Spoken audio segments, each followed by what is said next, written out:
Ramadan adalah bulan paling istimewa dalam kalender Islam. Di bulan mulia ini, umat Islam akan berpuasa dari terbit fajar sehingga terbenam matahari tanpa makan dan minum. Namun Ramadan bukan sekadar menahan diri daripada lapar dan juga dahaga. Tetapi sebenarnya berpuasa memberi banyak manfaat dari sudut kesihatan yang antaranya bertujuan untuk merehat dan memulihkan sistem pencernaan badan.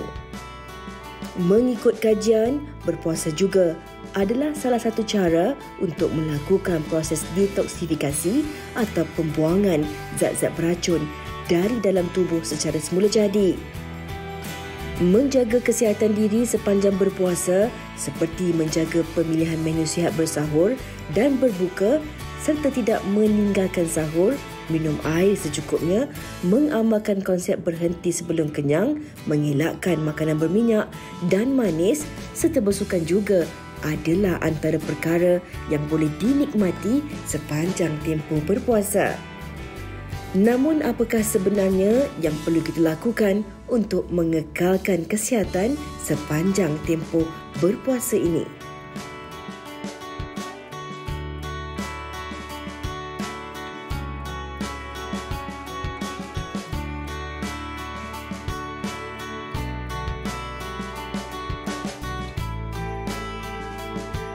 Ya, itu dia sedikit sebanyak sebagai pengenalan untuk perbincangan kita pada hari ini, penjagaan kesihatan pada bulan Ramadan. Bukan saja pemakanan lah, jumlah pemakanan yang kita ambil itu cukup ataupun tidak, sihat ataupun tidak untuk kita. Betul, dan tetapi kita kena berbalik juga kan kepada niat kita berpuasa ini.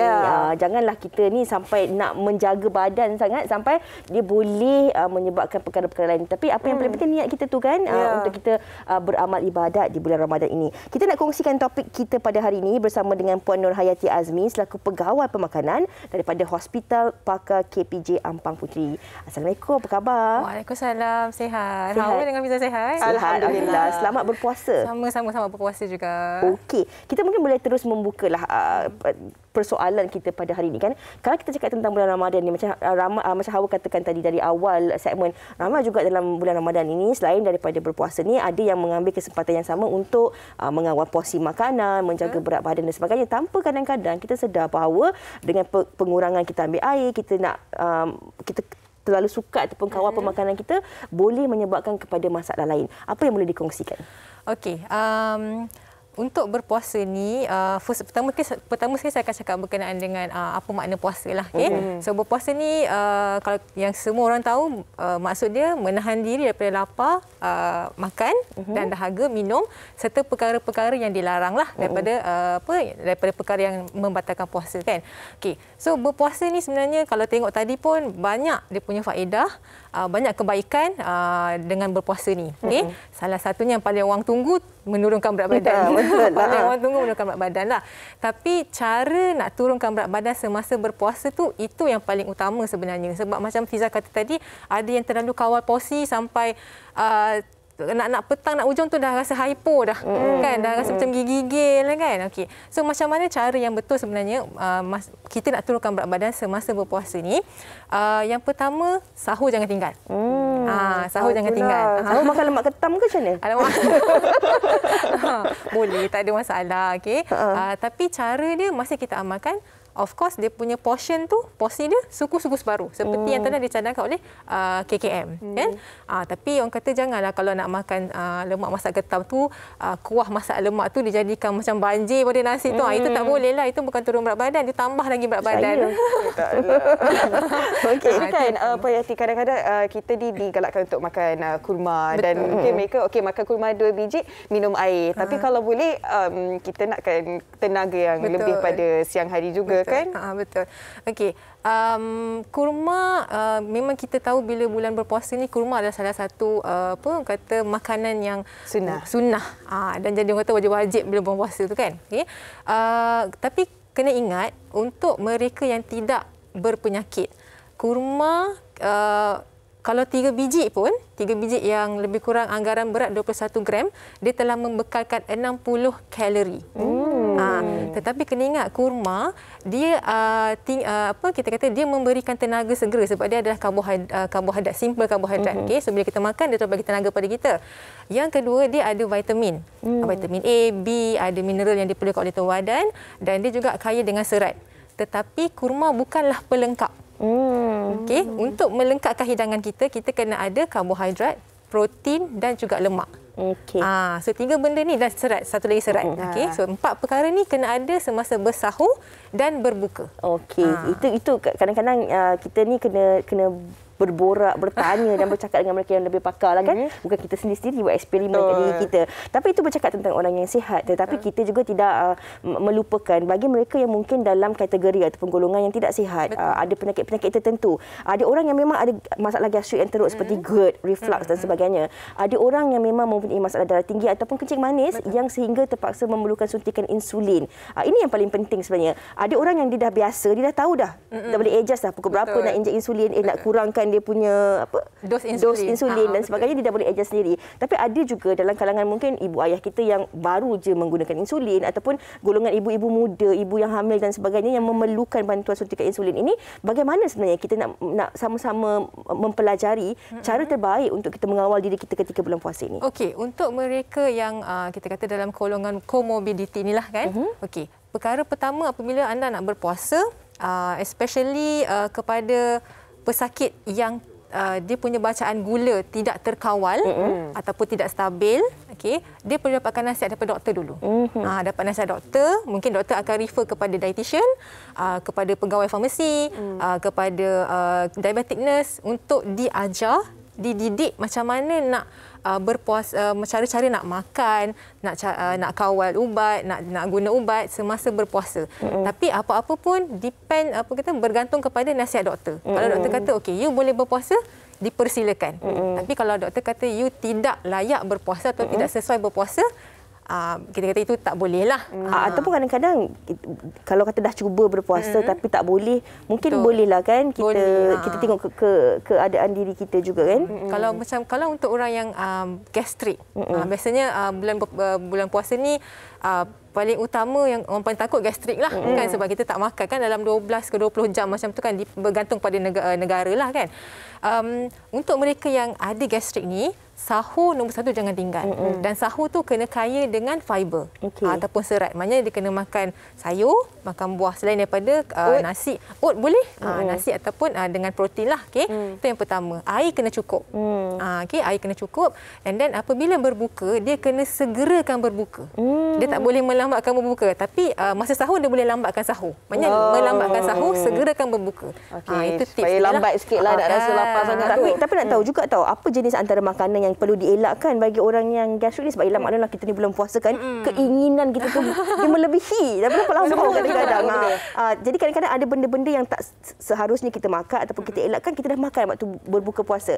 Ini kita nak kongsikan sebentar lagi, tapi sebelum tu awak kita nak dengarlah macam mana kawan-kawan kita kat luar sana jaga kesihatan mereka sepanjang bulan Ramadan ni. Jom kita dengarkan.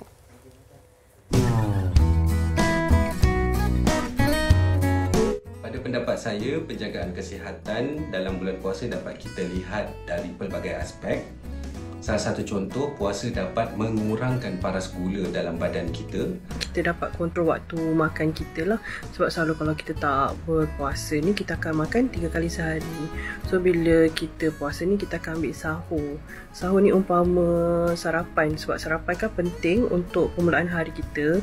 So dia akan beri peluang pada badan kita untuk mencerna dengan lebih sempurna. Memastikan tubuh badan kita bersedia untuk melalui fasa puasa pada siang hari, dan dalam masa yang sama memastikan tubuh badan kekal cergas dalam melakukan aktiviti seharian. Kita nak elakkan daripada perut kita ni kelaparan amat sangat, ataupun gastrik, ataupun kepala jadi pening, ataupun kita sebut kelesuan melampau, ataupun sampai kita hilang tenaga. Itu yang kita nak elakkan dan itulah yang kita kena jaga.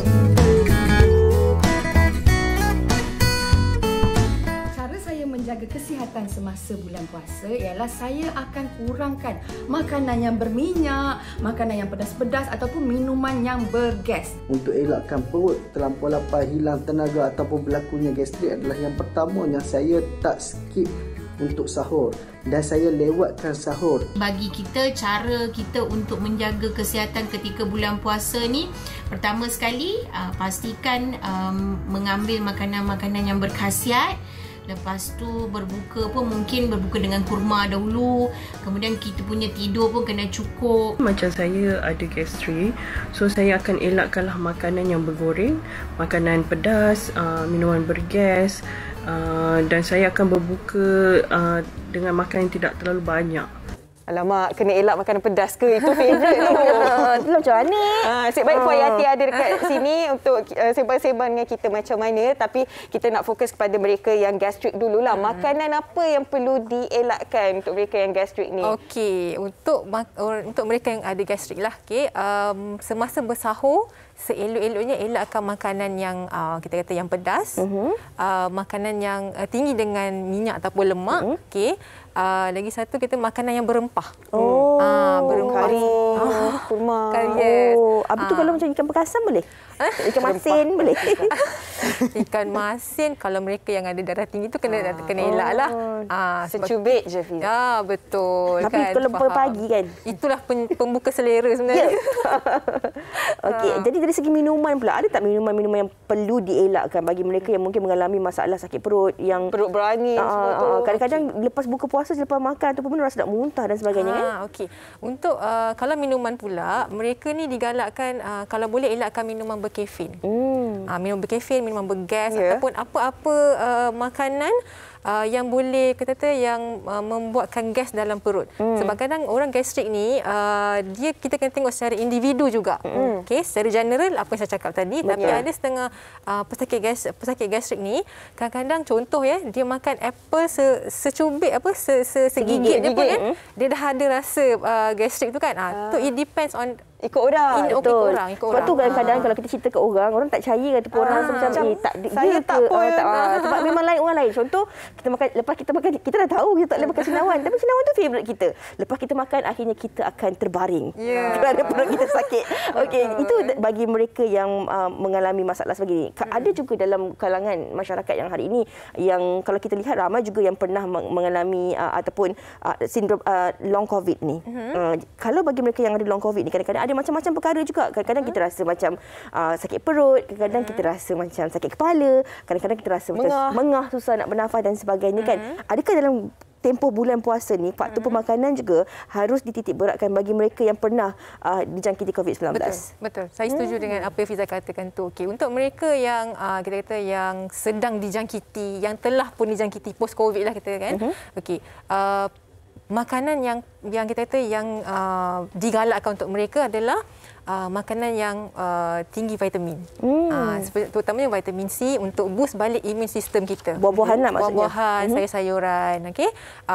Digalakkan mereka untuk makan yang itu. Tapi sekiranya mereka ada penyakit diabetik, post COVID pula tu, okey, pengambilan buah tu perlu dikawal. Masih mengikut cara pemakanan seperti diabetic patient lah. Ada buah yang tak boleh, harus dielakkan. Saiz porsi kena kontrol. Dan sekarang ni kita nak tolong dekat kawan-kawan kita yang sibuk, baru balik dari pejabat, lepas tu ke bazar Ramadan kan. Makanan yang dijual di bazar Ramadan lain dengan yang kita masak kat rumah. Betul. Kita boleh kontrol gula, kontrol garam kan. Kalau boleh Puan Yati kongsikan tip kepada mereka lah. Makanan yang berminyak ke, tip-tip untuk membeli di bazar Ramadan. Okey. Apabila kita sebut bazar Ramadan ni, perkara pertama yang kita kena tengok fasa paling endemik ni, satu, nak pergi tu kedai tu ramai orang tak? Kalau ramai orang, elakkanlah sebab kita masih kena jaga SOP lagi. Okay. Kita belum endemik lagi tahu. Kita baru nak peralihan. Yang kedua, apabila kita pergi ke bazar Ramadan tu, saya tahu makanan memang sangat banyak. Okay. So, mungkin kita boleh plan. Okay, kita adakan menu lah dalam satu bulan. Hari ni nak beli apa, besok nak beli apa, lusa nak beli apa. Okay, kita boleh plan macam itulah. Dan kita boleh pilih makanan yang sihat. Contoh, popiah basah. Okay. Apa lagi? Mungkin kalau nak beli roti john boleh, tapi mungkin boleh cakap dengan peniaga tu, tak nak mayonis, kurangkan sos, tak nak mayonis. Extra. Lebihkan sayur kan. Macam itulah. Kalau misalnya kata kita beli lauk pula di bazar Ramadan, Saya faham takkanlah kita nak kata, Kak, tak nak minyak, takkanlah kita cakap macam tu kan. Akak goreng saya pakai minyak je apa. Takkanlah kan. Okey. So tak apa, kita beli je. Bila balik rumah, kita sendiri buang minyak yang kita nampak berlebihan. Sebab kita pun kena faham bagi mereka yang berniaga di bazar Ramadan ni kan, dia masak tu untuk ramai orang, bukan untuk kita seorang kan. Jadi kita pun kena memahami mereka. Di penghujung perbincangan kita ini, bagaimana kita nak didik diri kita dan juga penonton-penonton kita ini dalam bulan Ramadan ini penting untuk kita menjaga kesihatan kita. Sebab saya kira bulan Ramadan ni mungkin klinik ataupun hospital dikurang sikit orang datang. Nanti lepas raya mungkin lebih ramai. Jadi bagaimana kita nak mendidik diri kita bahawa kesihatan ni tak kiralah bulan apa pun, kita memang kena jaga. Dan yang paling penting juga untuk kita kawal porsi dan juga cara pemakanan daripada buka puasa, more dan juga bersahur itu. Okey, alright. Sebenarnya bulan puasa ni adalah satu bulan yang sangat bagus untuk kita mula mendisiplinkan diri berkenaan dengan pemakanan kita sebenarnya. Okey. So apabila kita mulakan macam tu, bila kita pilih makanan yang bernutrisi dan berkhasiat, saiz porsi kita kawal. Of course suku-suku separuh seperti KKM cadangkan. Tapi kalau suku-suku separuh 2 pinggan sekali je tahu. Bukan 2 round tahu. Tak boleh. Alright. Yang seterusnya pengambilan serat yang tinggi, sayur-sayuran terutamanya dan buah-buahan mengikut saiz porsi kalau mereka yang ada diabetik. Okey.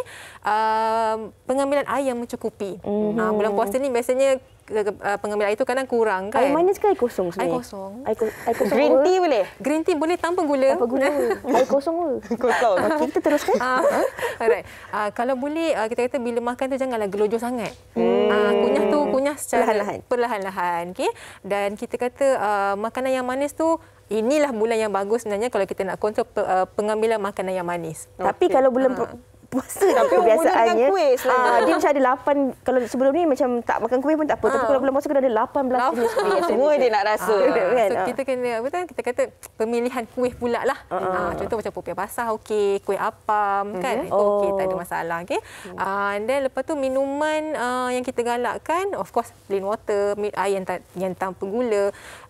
Tapi kalau misalnya kata kita kata penonton dah rasa hypo dan menggigil dah apa semua tu, itu boleh lah. Minum sikit boleh lah kan? Kan. Sebab kita kalau pergi ke bazar Ramadan tu, kita nampak balang air tu yang beratur, ada banyak balang, batu dengan air ais dia yang basah-basah tu kan. Warna Sekali-sekali boleh kot, sebulan sekali je. Maksudnya sebulan sekali hari-hari. Tak boleh. Okey.